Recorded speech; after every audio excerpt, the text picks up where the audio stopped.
चलिए इससे पहले हम आपको बता देते हैं theorem 2। Use Euclid's algorithm to find the HCF of A and b, यानी कि यूक्लिड एल्गोरिथम का प्रयोग करके एचसीएफ ज्ञात कीजिए। Where A and B are positive integer, A और बी जो है क्या होगा, पॉजिटिव इंटीजर है। और यानी ए ग्रेटर देन बी, ए ग्रेटर देन बी यानी ए जो होगा बी से बड़ा होगा, यानी कि ए को मान लेना डिविडेंड और बी को मान लेना डिवीजर। चलिए सॉल्यूशन करते हैं।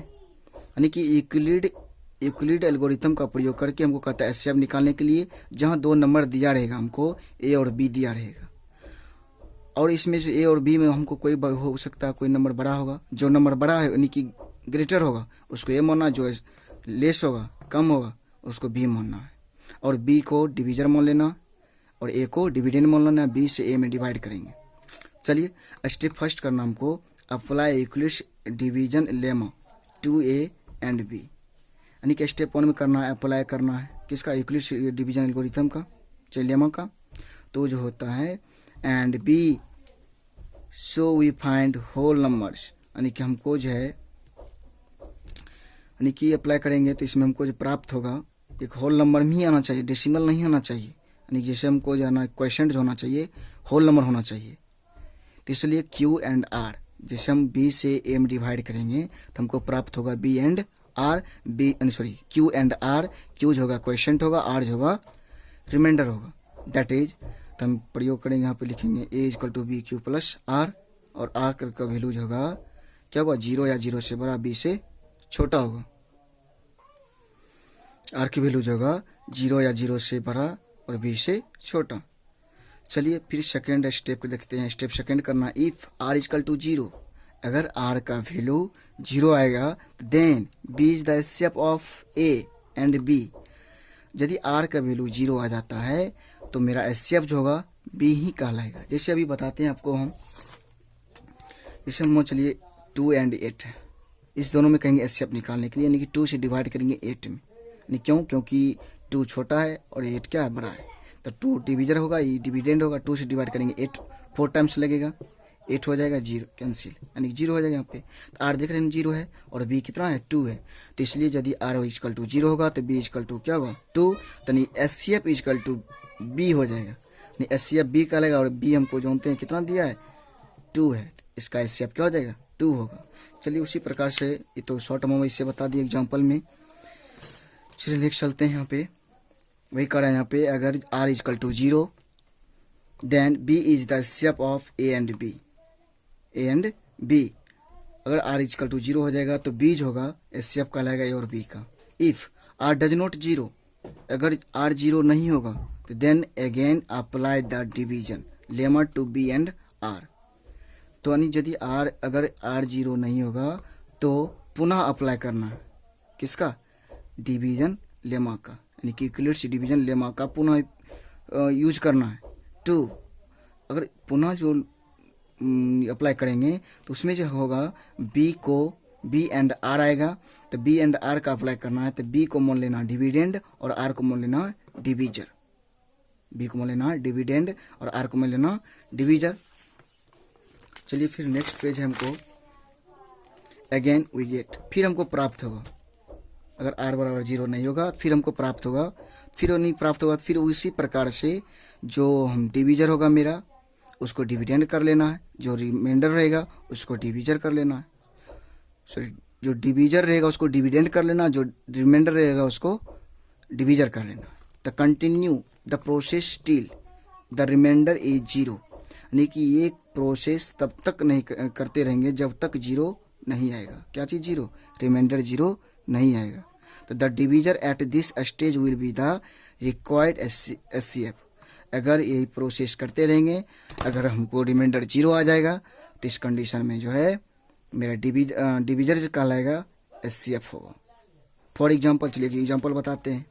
चलिए हमको कहता है यहाँ पे use Euclid's division algorithm to find the HCF of 210 and 55।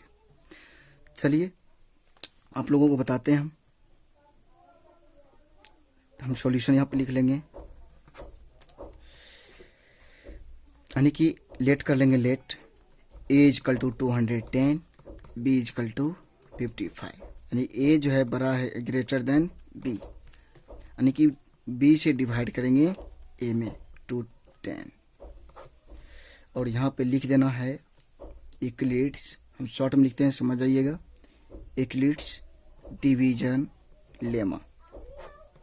इसका फॉर्मूला हम जानते हैं, होता है A equal to B Q plus R, और वेयर आर की वैल्यू क्या होना चाहिए, 0 या 0 से greater and B R less than B. चलिए करते हैं, देखते हैं 55 है, इससे इसमें डिवाइड किससे लगा हुए हैं कि इसमें कितना टेबल पढ़ें या मल्टीप्लाई करें कितना हो जाएगा। तो देखते हैं इतना होना चाहिए या इससे कम होना चाहिए। तो अगर 2 टाइम्स लगाते हैं तो 5 2 जा 10, 5 2 जा 10, नहीं बहुत कम होता है। चलिए करते हैं, देखिए यहाँ पे 50 है, यहाँ पे 200 है, तो 4 से अगर मल्टीप्लाई कर देते हैं तो 4 से अगर करेंगे तो 200 हो जाएगा, लेकिन 5 4 जा 20 हो जाएगा, ज़्यादा हो जाएगा, तो इसलिए 3 टाइम्स लगाते हैं। 3 टाइम्स लगाएंगे तो 5 3 जा 15 और 5 3 जा 15 प्लस 1 16, यहाँ पर हो जाएगा कितना, 10 में से 5 हो जाएगा 5, फिर यहाँ बच गया 0, 10 में से 4 10 जाएगा 6 जाएगा 4 कैंसिल। यहाँ पर होगा ए का वैल्यू, इसमें स्टेप फर्स्ट में देखिए, स्टेप फर्स्ट में ए का वैल्यू कितना दिया हमको 210, और बी की वैल्यू कितना दिया है 55, क्यू की वैल्यू कितना दिया हमको 3 प्लस आर की वैल्यू कितना दिया 45, ये 3 है। एंड अब देखिए यहाँ पे आर की वैल्यू जो है चेक करते हैं, ये तो रूल सेटिस्फाइड कर रहा है कि नहीं कर रहा है हमको पता नहीं है, लेकिन यहाँ से चेक कर लेते हैं करता है कि नहीं करता। रिमाइंडर कितना है 45, और यहाँ पे देख रहे हैं मेरा बी कितना दिया है 55 दिया है। क्या देख रहे हैं 45 जो है 0 से बड़ा है, सही है। अब देखते हैं 55 से छोटा है, हाँ है, तो इसका मीन्स क्या है स्टेप सही है। चलिए नेक्स्ट चलते हैं।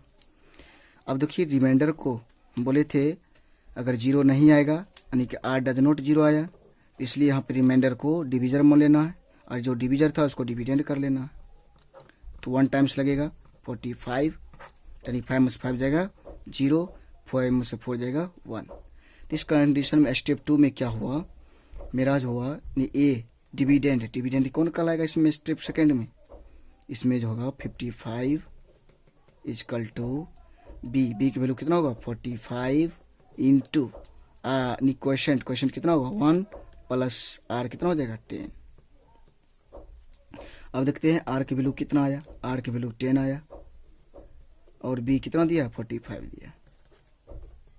इसको तो चेक किए नहीं, लेकिन इसी कंडीशन से पता करते हैं कि सही है कि गलत है। तो आप देख रहे हैं 10 जो है 0 से बड़ा है और 45 से छोटा है, लेस है। तो चलिए सब सही है। फिर नेक्स्ट स्टेप करते हैं, 10 को डिविजन में लेना, इसको डिविडेंड, तो कहते हैं 4 टाइम्स लगेगा, तो हो जाएगा 40, फिर हो जाएगा 5 में से 0 हो जाएगा 5, 4 में से 4 हो जाएगा 0। तो स्टेप 3 में देखते हैं, ए जो है 45 हो गया, डिविजर जो है 10 हो गया, और क्वेश्चन जो है 4 हो गया, प्लस रिमाइंडर जो है 5 हो गया। तो अब यहाँ पे देखते हैं आर के वैल्यू दिया हमको कितना आ गया 5, और बी कितना दिया हमको 10।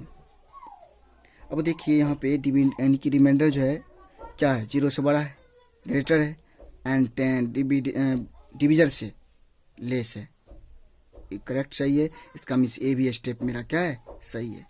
फिर आर डज नॉट 0, यहाँ भी नहीं आया था, यहाँ भी आर डज नॉट 0, फिर हमको 5 से डिवाइड करेंगे 10 में, तो फिर देखिए 5 2 जा 10, यानी कि कैंसिल, रिमाइंडर यहाँ पे क्या हो गया 0।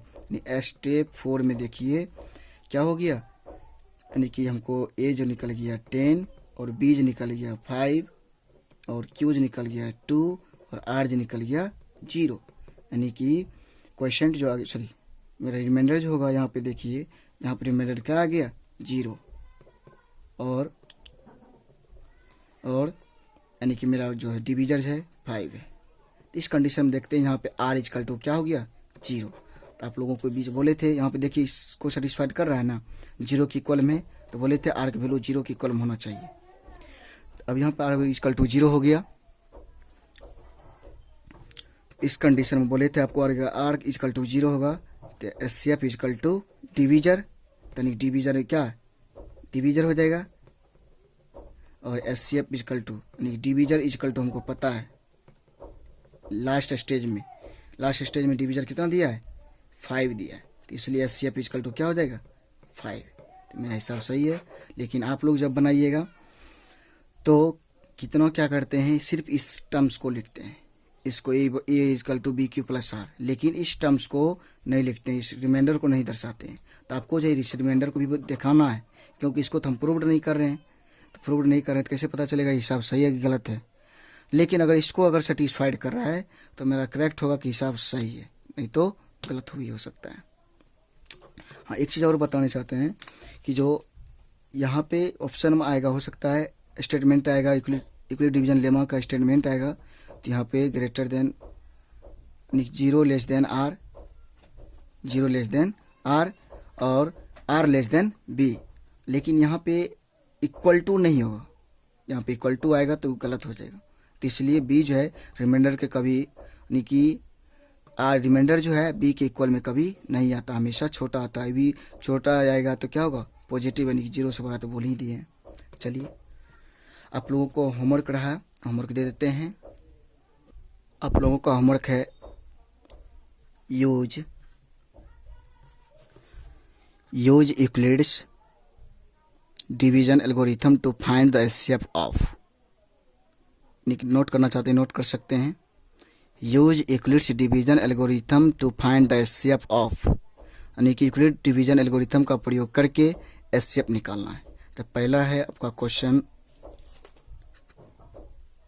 963 एंड 657, सेकेंड है 592 एंड 252, थर्ड है 506 एंड 1155,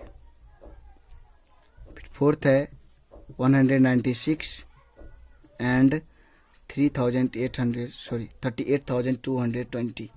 फिर फिफ्थ क्वेश्चन है 135 एंड 225।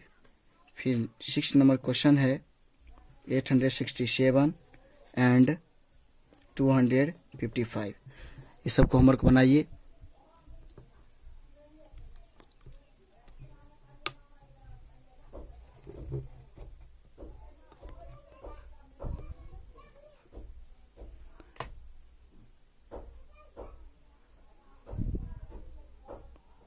वीडियो को रोक कर होमवर्क लिख लीजिए।